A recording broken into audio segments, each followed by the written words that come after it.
사신 자체가 고려를 굉장히 비하했어요. 거의 유일하게 고려 브라보 칭찬을 한 것이 빛깔이 쫙 나는 거예요. 페인트가 아니에요. 아무나 못 만드는 최첨단 기술이었습니다. 역사 여기까지 몰랐지. 몰랐던 역사, 궁금했던 역사와 함께하는 썬킴의 이런 역사 이야기. 안녕하십니까, 썬킴 인사드리겠습니다. 자, 오늘 썬킴과 함께할 역사 이야기는 무엇인가? 이 노래를 아시는 분들은 건강검진 꼭 받으십시오. 이제 그럴 때가 됐죠.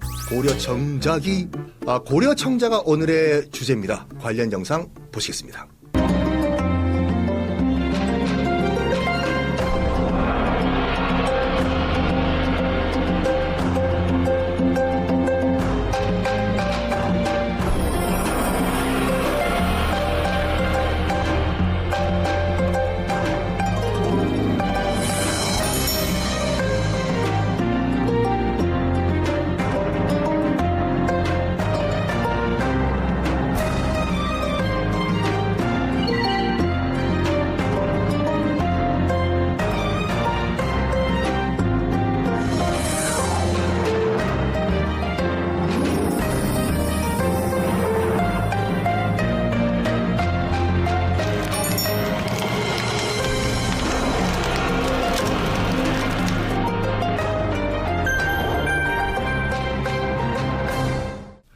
영상 잘 보셨습니까? 오늘 주제는 700여 년 전 우리 선조들의 예술혼이 집대성된 고려청자가 오늘의 주제입니다.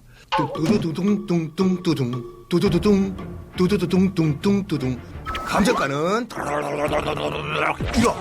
이렇게 정말 뭐라고 할까, 정말 값비싼 예술품으로만 알고 계시는데, 고려청자는요 장구도 있었고 뭐 베개도 있었고 심지어는 변기도 있었어요. 자, 이렇게 정말 다양하게 우리 생활에 영향을 미쳤던 고려청자. 일단 고려청자라고 하면 많은 분들이 이제 도자기라고 말씀하시는데, 도자기가 하나가 아니에요. 도자기는 도기와 자기. 자기야, 그 자기가 아니라 자기. 두 개가 합쳐져서 도자기라고 부르는데, 차이점 혹시 아세요? 도기는요 한 800도 정도의 낮은 온도로 구워요. 둘 다 흙으로 만드는 건 맞아요. 그래서 낮은 온도이기 때문에 흙 성분이 아직 남아있어요. 아직 유리화되지 않았어. 그래서 우리가 먹는 반뚝배기 하실래에 뚝배기 있지 않습니까? 된장 뚝배기. 그게 독이에요.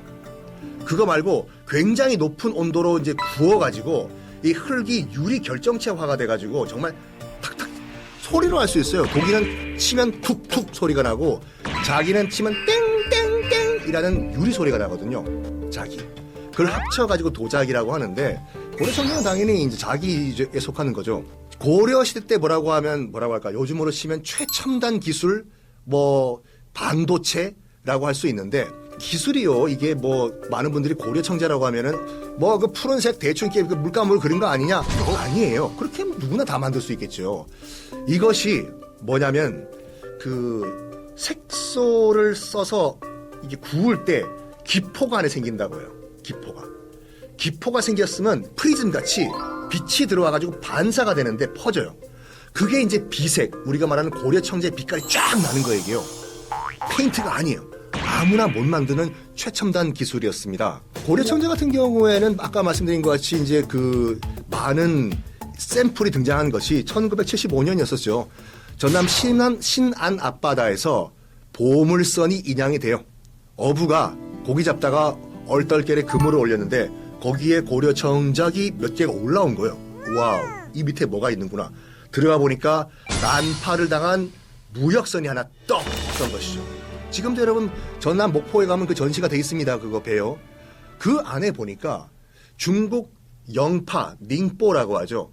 거길 출발해서 고려에서 고려청자를 싣고 출발하다가 신안 앞바다에서 팍 난파해서 침몰을 해버린 거예요. 엄청나게 많은 자기, 고려청자, 동전, 무역품 등등이 나옵니다. 누가 얼마나 주문했고 뭐 언제까지 도착하게 만들었는지 다 기록이 돼 있어요. 목관이라고 해가지고 나무로 만든 이런 그 길다란 막대기가 있거든요. 거기에 모든 정보가 적혀 있던 거예요. 누가 주문했고 양을 얼마나 주문했고 가격을 얼마 줬구나까지 다. 고려청자의 아름다움 어느 정도였냐? 중국도 질투를 할 정도였어요. 송나라 때 사신 그 서궁이 쓴 고려 도경을 보면요, 이 서경이란 사신 자체가 고려를 굉장히 비하했어요. 너희들이 뭔데? 야 그래봤자 우리 송나라 발끝에도 못와요. 했는데 거의 유일하게 고려 브라보 칭찬을 한 것이 고려 청자의 빛깔만큼은 정말 최고다. 非常好, 太好了. 고려 청자라고 하면 이제 보통 이제 상감 기법들을 많이 말씀하시는데 상감이 성감마마 상감이 아니라 폼을 판 것에다가 보통 금 또는 은 아니면 동물 뼈 가루를 채워 넣어요. 채워놓은 다음에 유약 발라서 굽는 거거든요. 그냥 이렇게 붓으로 그리는 것보다 정말 정교하고 아름다움이 더 배가 되는 기술. 이게 고려 청자와 합쳐지면은 상감 기법의 고려 청자 최고의 그런 제품이죠. 세계사를 좀 접목을 해드리면 도자기, 자기 가지고 뭐가 발생을 했냐? 아편 전쟁이 발생했어요. 중국 차가 영국으로 어마무시하게 들어가가지고 무역 적자가 발생했잖아요. 영국은 중국에 뭔가 팔아야 되는데 팔 게 없어. 영국은 중국에 뭘 팔려고 했냐면 이 면직물 팔려고 했거든요. 왜? 당시에는 영국이 산업혁명을 성공시켜가지고 증기기관으로 움직이는 방직기, 방적기로 어마무시하게 면직물을 찍어요. 빵빵빵빵빵빵빵빵빵빵. 이걸 딱 들고 간 거예요, 영국 상인들이. 딱 중국 황제 앞에 놔두고 이거 우리가 싼 값에 팔 테니까 그 무역합시다. 이거 얼만데 영국인들? 이거 $2요? 야 우리 중국에서 생산되는 그 면직물 얼마냐? 50전인데요. 여기 영국 상인들이 맹붕이 온 거예요. 있을 수가 없다. 이 산업혁명도 안 일어난 중국에서 어떻게 그게 가능하냐. 당시 청나라 말기에 인구가 3억이었거든요. 3억이 집에서 찍어내는 간의 숭어업의 이 산업혁명을 이긴 거예요. 이게 영국이 그때부터 알겠습니다. 더 이상 우리는 팔 게 없군요.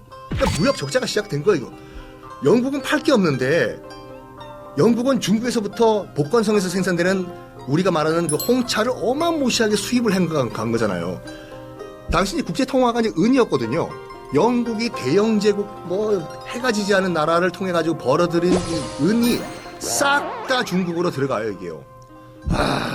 이거 어떻게 무역 적자를 해결할 방법이 없나 하다가 우리가 학교에서 배운 거 정말 해서는 안 될 그 짓거리 아편을 당시 이미 영국의 식민지였던 인도 북부에서 양귀비를 키워가지고 그걸 아편으로 만들어서 중국에 갖다 뿌린 거예요.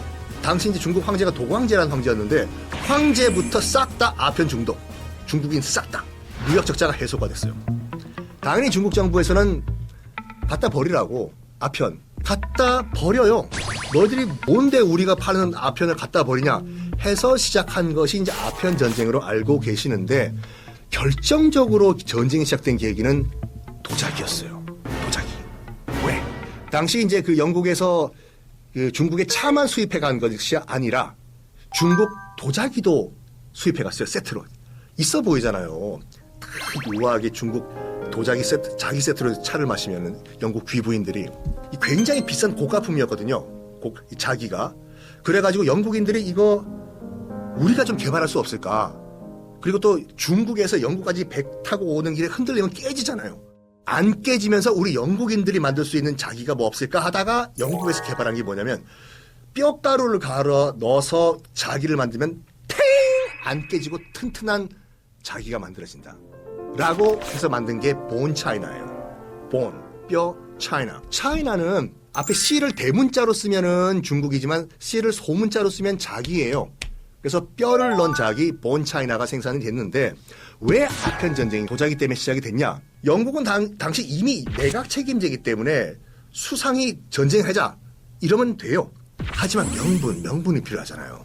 당시 영국은 빅토리아 여왕이란 여왕이 통치하던 때였거든요. 여왕이 고! 중국을 침공해라. 이러면 명분이 생겨요.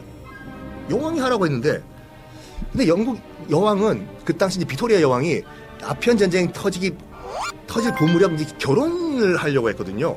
아니 내가 지금 곧 결혼을 하는데 결혼하는 마당에서 무슨 지금 전쟁이 있냐고 아편 전쟁을 반대해서 처음엔 빅토리아 여왕이요. 거기에 영국 내각이 이제 또 뭐 방법이 없냐? 저 빅토리아 여왕 저 젊은 여왕이 지금 전쟁을 반대하네? 아하! 묘안을 생각을 해냈습니다. 멜버른 총리가 당시 총리 이름이 멜버른이거든요. 여왕폐하 지금 곧 결혼을 하시는데 중국산 도자기가 필요한데 중국 애들이 지금 수출을 안 합니다. 이 한마디에 빅토리아 왕이 그럼 중국에 가서 대포 쏘세요. 이 한마디 한 거예요. 그래서 아편 전쟁이 시작이 됐습니다. 그리고 도자기 얘기한 김에 하나 더 기억하시는 건 일본 도자기 아리타 도자기라고 굉장히 일본인들이 프라이드를 갖고 지금도 팔고 있어요. 사가현, 큐슈의 사가, 여러분 옛날에 목욕하러 많이 가셨죠? 사가현의 아리타란 지방에 있는데 거기가 일본 도자기의 메카거든요. 처음으로 아리타에서 도자기를 구운 사람 상이 서 있는데 그분 이름이 이삼평이라고 해서 임진왜란 끌려간 조선 도공입니다.